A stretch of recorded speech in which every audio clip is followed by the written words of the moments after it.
Matthew Green, you're very proud, NDP Member of Parliament, and also the critic for Labor, Jobs and Workplace Development. I'm here with another Parliament to the People.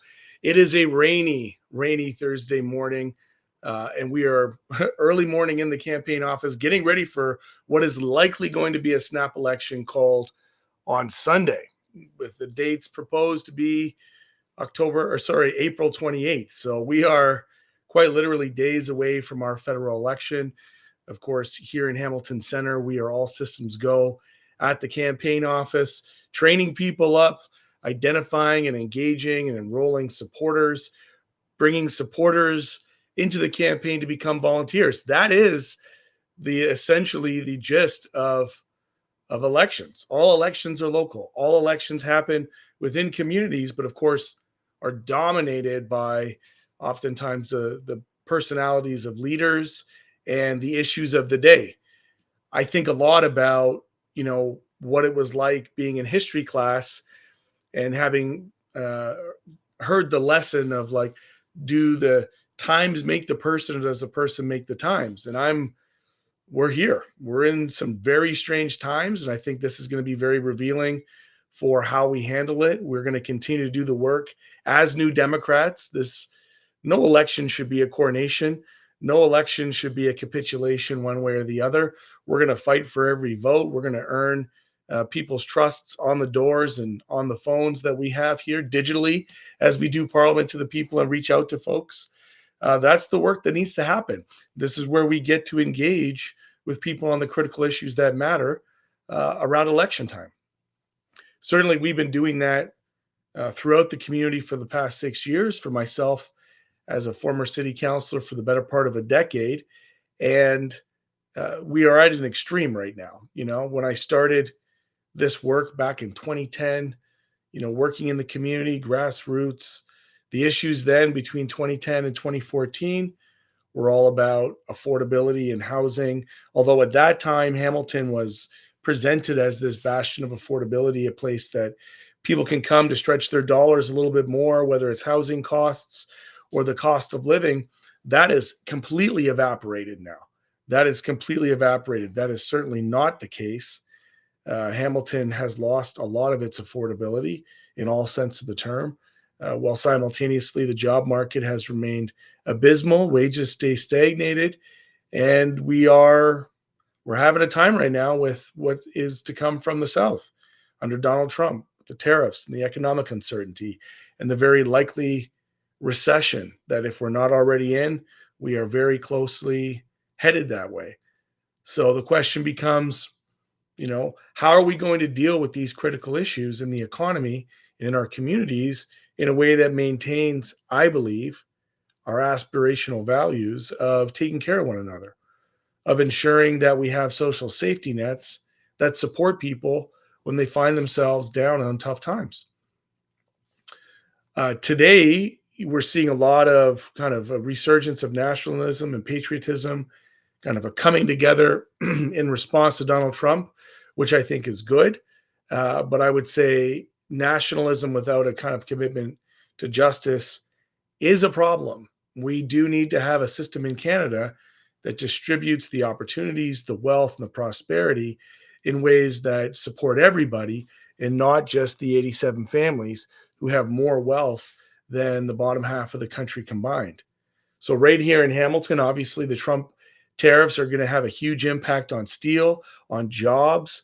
It's going to have a big impact on our local neighborhoods because let's face it, when there's a downturn in our industrial sector, the associated businesses that surround it, the restaurants, the shops, the stores, the maintenance, the people who go in and fix things, paint things, clean things, all of that is disrupted. So we are bracing ourselves. And, because of free trade, the truth is that we have inextricably linked our economy with American-owned and internationally owned corporations.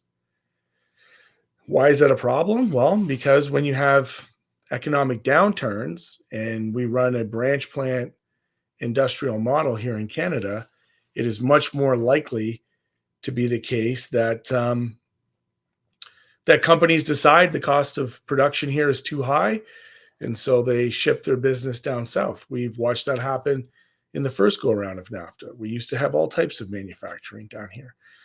I think about Westinghouse. Like there's all types of companies that have been shuttered, and the jobs sent down south. So that's going to be a big problem for us. We need to have uh, a structural change, essentially, that ensures workers are supported in times of uncertainty. So again, it's not good enough to have corporate bailouts to American-owned companies who then see those tax dollars hoarded in order to be distributed at the end of the quarter to their shareholders, rather than make it conditional that all public dollars, any and all public dollars that go to big corporations, are conditional that that money goes and flows through to the workers. That's what needs to happen here. There needs to be strict conditional distribution back to the workers, and the shareholders and the CEO bonuses. That stuff needs to be frozen when we're in these tough economic times. So, when you look at what's happening here in Hamilton, Stelco, obviously bought by Cleveland Cliffs, but we've watched that company be bought and sold a few times over the last decade or so. And the challenge is, like, I'm not clear when the owner of Cleveland Cliffs makes praise of Donald Trump. I'm not clear what that means for the certainty of jobs and production for steel here in Hamilton. But what I do know to be true is that no matter what happens, New Democrats will be standing shoulder to shoulder with steel workers. Shout out to all the members who are out there in USW. We're going to be having an announcement later on this morning, but they have been the bedrock and the backbone of our economy, of our culture, of our identity here in Hamilton. And they're going to require our continued support. We're going to have to show up for our workers in ways that perhaps we haven't before. We need to, be very clear as well about the role that we have as a federal government. I would argue that the thing that has been overlooked under free trade, not overlooked, actually legislated out, is local procurement. We need to have a scenario that is buy Canada, build in Canada approach, things that we ensure that the billions and billions of federal dollars, provincial dollars, municipal dollars that are being spent on procurement are being spent on Canadian companies that have domestic production. We that has to be We have to leverage the power of our purchasing as a federal government, as a provincial government, as municipalities. Under free trade, that was very difficult to have preferential contracting locally. That was part of the free trade agreement. And that's a problem. That's a big problem. So if you're logging on, welcome to Parliament to the People. If you have any questions or comments, I would encourage you to put them in the chat. We are simulcasting, we are multi-channel live streaming to YouTube, Facebook, LinkedIn, and Instagram. Hopefully TikTok as well.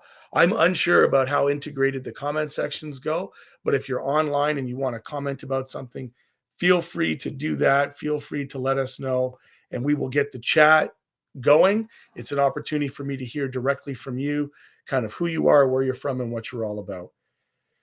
It's going to be a very busy day today, so I just wanted to jump on quickly and talk a little bit about investments in Canadian manufacturing, have an industrial strategy, one that shows strategic expansion of our industry east-west. And we know that one of the things that hampers that is the lack of availability to base load. So in other words, not having the proper electrical energy east-west to see that production go. Most of it has been north-south.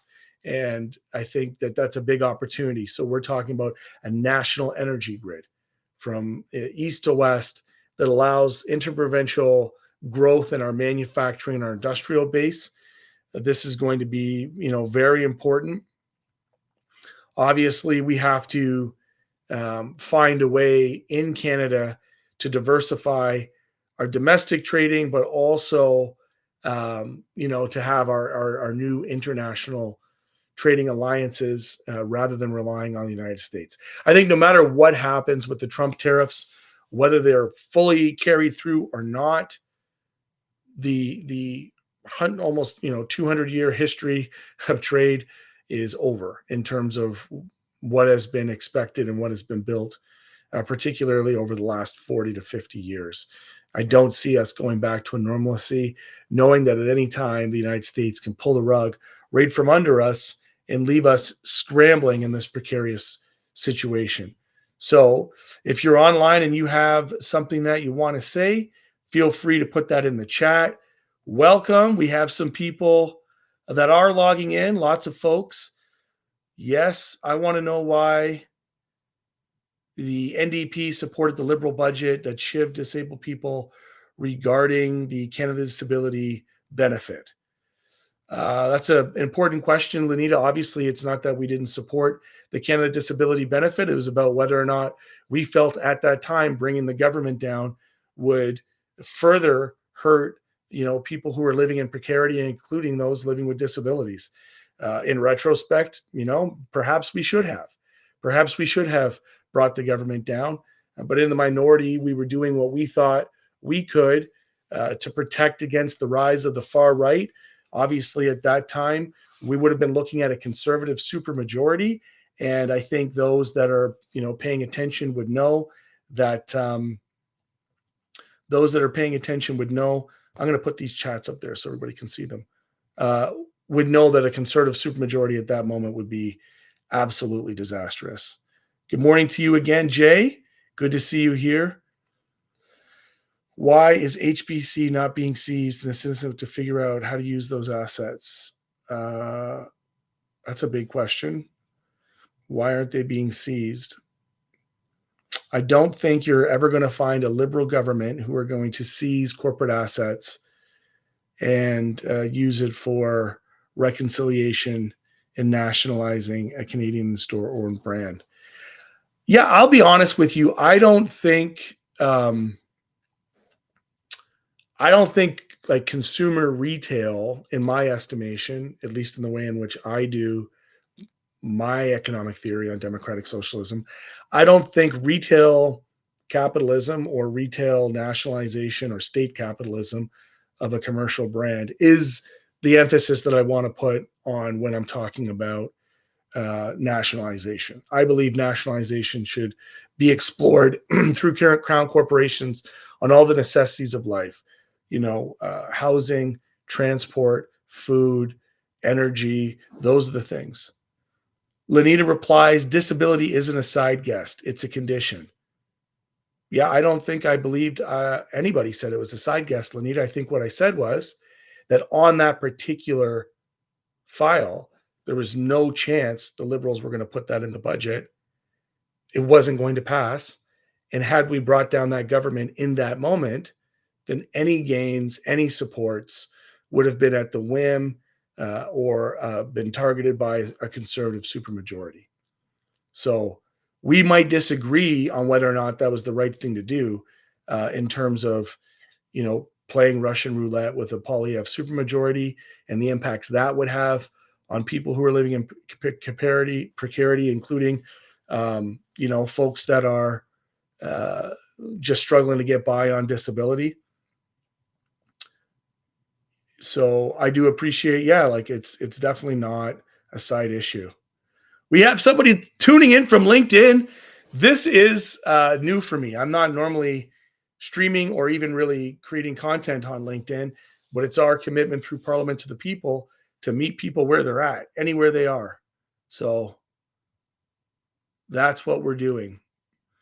We are going to meet people on LinkedIn. We're going to talk about the issues that matter to people, let people know who you are, where you're from, and what you're all about. Feel free to ask questions. I do see them coming in. I appreciate that. So we're going through them. We're going into this chat. Not necessarily you. What about families being torn apart in family court corruption in Ontario? That has a really high level of specificity, Mary. I'm not sure exactly what you're speaking of, but I think we can both understand that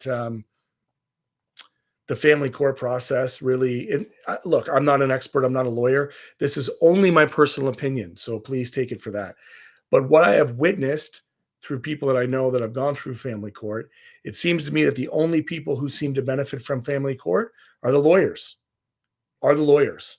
That when things get super acrimonious, when the more nasty and adversarial the process can be, the more that the lawyers on either side, by the way, win or lose, benefit. And I think that is one of the huge issues of the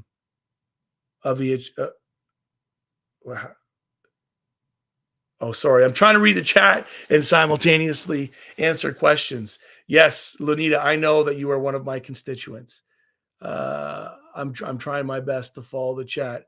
This is relatively new, going to all the different platforms. So right now I'm using a webcam and simultaneously looking at my computer and trying to keep up with the chat while we have the discussion.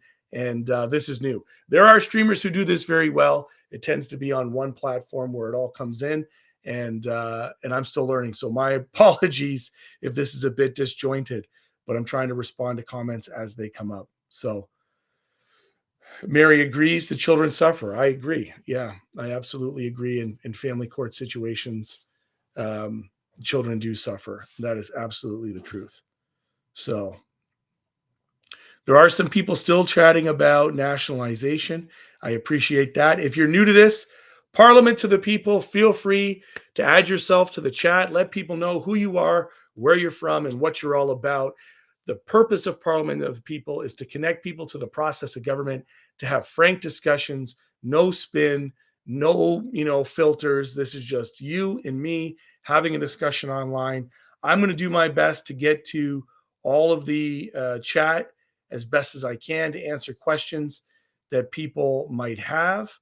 We got people tuning in on LinkedIn and on Facebook and on Instagram, although I don't know if Instagram's chat will be fully integrated to this or not.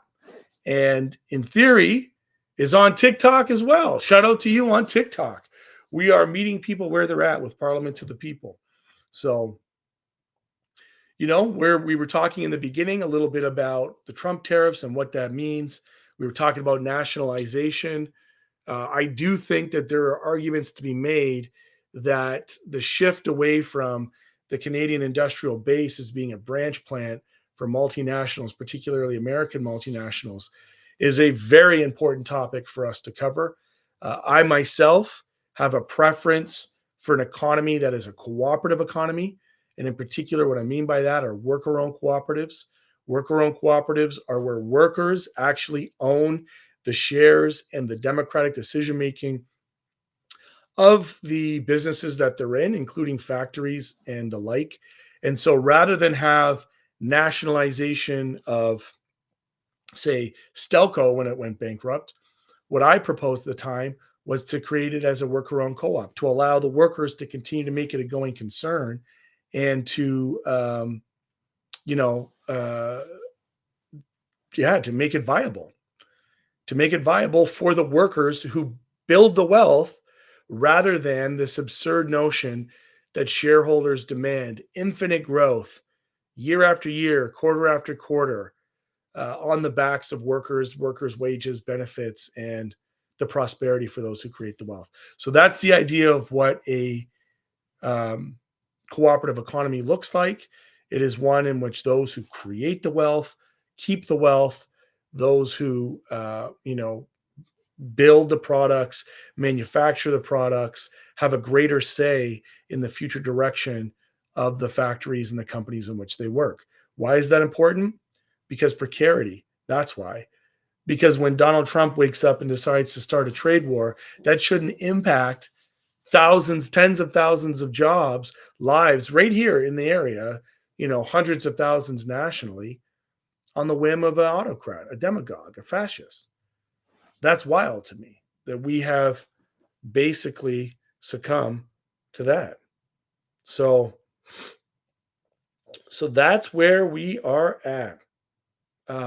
Lots to talk about over these upcoming days and weeks, as this election is likely going to be called on the 28th, or sorry, for the 28th. It's likely to be called on Sunday, and we will see how that goes. So this is Parliament to the People. My goal is to, from time to time, jump onto the live stream to chat with folks, to meet folks where they're at, and to have these discussions throughout the day. I'm going to keep this one short. We're 20 minutes in.